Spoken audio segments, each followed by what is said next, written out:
Hello guys, स्वागत है आपका मेरे channel study with Aman cool में।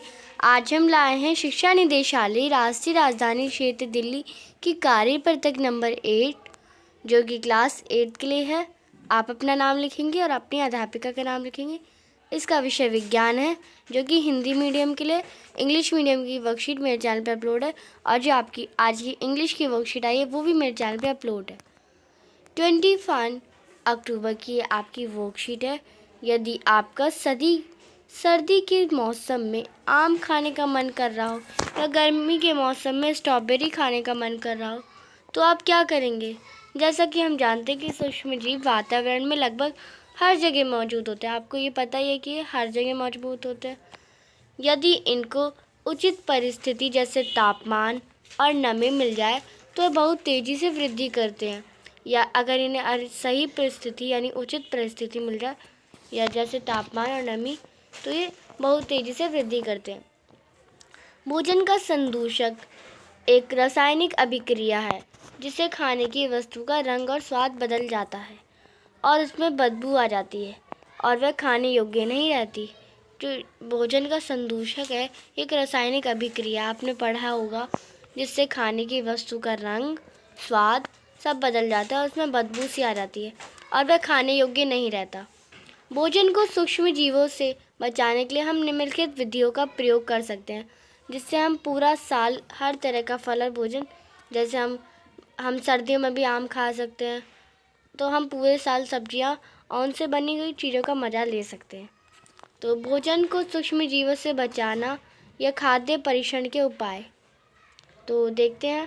पहला खाद्य परीक्षण का उपाय, रासायनिक उपाय है हमारा पहला। जीवों और सूक्ष्म जीवों से बचाने के लिए कुछ रसायन मिला देते हैं जैसे सोडियम बेंजोएट तथा सोडियम मेटाबाइसल्फेट। इन्हें परीक्षक कहते हैं। नमक द्वारा परीक्षण कैसे होता है आपको पता है? मांस, मछली, आम को सूखे नमक से ढक देते हैं। तो यहाँ पे आप कॉमा लगा लेना, मांस, मच्छी या आम को सूखे नमक से ढक देते हैं जिससे कि सूक्ष्म जीवों की वृद्धि नहीं होती। तो नमक की एक परत सी चढ़ा देते हैं जिससे सूक्ष्मजीव नमक पे उन्हें अच्छी सी कंडीशन नहीं मिलती, परिस्थिति नहीं मिलती और वो वृद्धि नहीं कर पाते। चीनी द्वारा परीक्षण आपको पता है कैसे होता है? चीनी के प्रयोग से खाद्य पदार्थों की जो नमी होती है वह उसमें कमी आ जाती है, उसकी नमी चली जाती है और जो जीवाणुओं की वृद्धि को रोक देता है।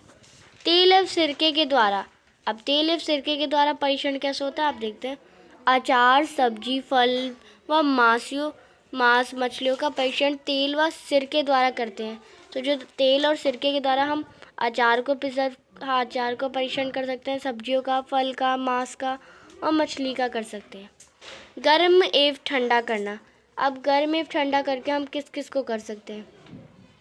तो दूध को उबालते हैं जिससे अनेक सूक्ष्मजीव नष्ट हो जाते हैं। इसी प्रकार भोजन को फ्रिज में रखते हैं क्योंकि कम ताप सूक्ष्मजीवों की वृद्धि को रोक देता है। तो यह आपको गर्म का ही बता दिया, यहाँ पे आपको फ्रिज में रख के ठंडा का ही बता दिया। तो ये दोनों हो गया। अब हम पढ़ेंगे पाश्चुरीकरण। दूध को 70 डिग्री सेंटीग्रेड यानी पर 15 से 30 सेकंड के लिए गर्म करते हैं, फिर एकाएक ठंडा कर देते हैं और उसको थैलियों में भर देते हैं। ऐसा करने से सूक्ष्मजीव की वृद्धि रुक जाती है। इस प्रक्रिया को पाश्चुरीकरण कहते हैं। इसी को पाश्चुरीकरण कहते हैं। ये 70 डिग्री से उबाली जाती है, यानी 70 डिग्री सेंटीग्रेड पे उबाली जाती है और 15 से 30 सेकंड तक उबाली जाती है।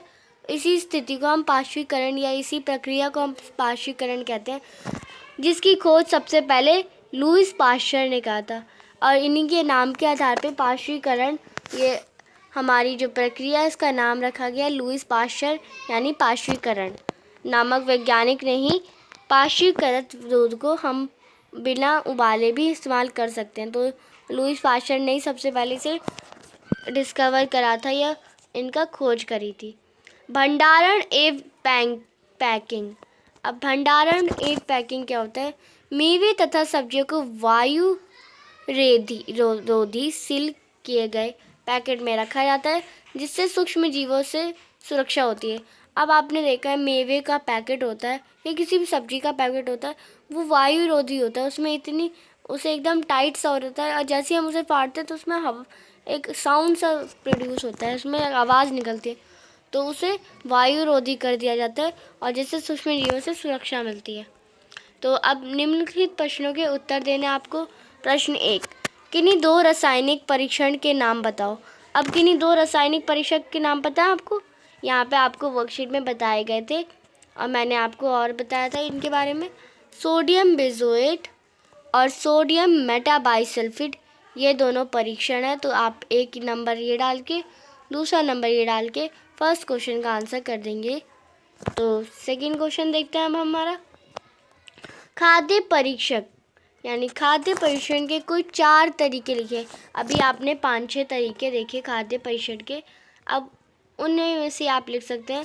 तो यहाँ पे आपको 5 तरीके दिए गए हैं। रासायनिक उपाय, नमक द्वारा परीक्षण, चीनी द्वारा परीक्षण, तेल एवं सिरके के द्वारा परीक्षण और गर्म एवं ठंडा। तो ये आपको 5 दिए गए पर आपको लिखने 4। तो आप फर्स्ट ये लिख सकते हैं, सेकंड ये लिख सकते हैं, थर्ड ये लिख सकते हैं, फोर्थ ये लिख सकते हैं। तो ये आपका सेकंड क्वेश्चन का आंसर है। खाद्य परीक्षण के उपाय आप लिख देंगे और ये चारों लिख देंगे। तो ये हमारा सेकंड क्वेश्चन का आंसर था। आपको अब आपकी जो क्वेश्चन आंसर आते हैं वो वर्कशीट से आते हैं, तो आपको वर्कशीट अच्छे से पढ़ लेनी है। अब क्वेश्चन नंबर 3 देखते हैं।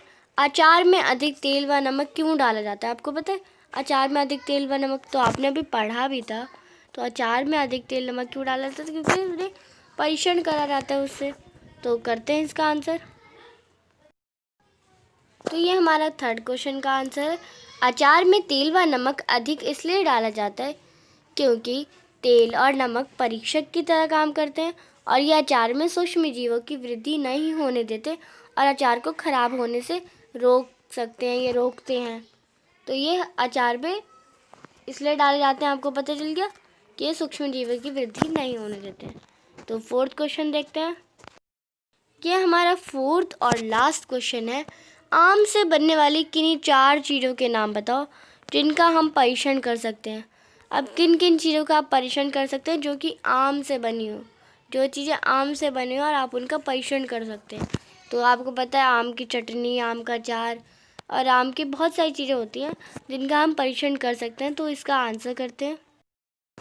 तो ये आपका लास्ट क्वेश्चन का आंसर है आम की चटनी, आम का अचार, आमचूर, फ्रूटी यानी आम की जो जूस होता है और आम का जूस।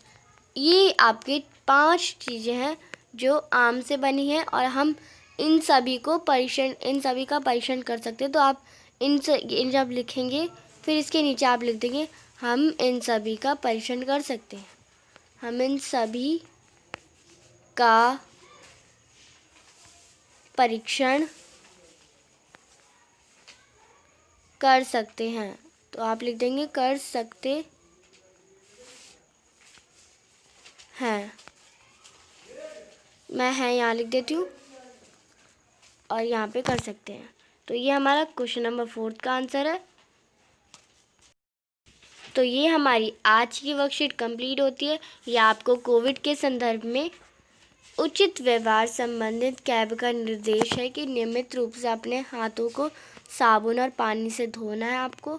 तो ये आप अच्छे से करेंगे, आप अपने हाथ को साबुन और पानी से ही धोएंगे। तो ये हमारी आज की वर्कशीट कंप्लीट होती है। तो प्लीज़ बेटा मेरे चैनल को सब्सक्राइब करें, इस वीडियो को लाइक करें। Thanks for watching my video. Bye bye guys.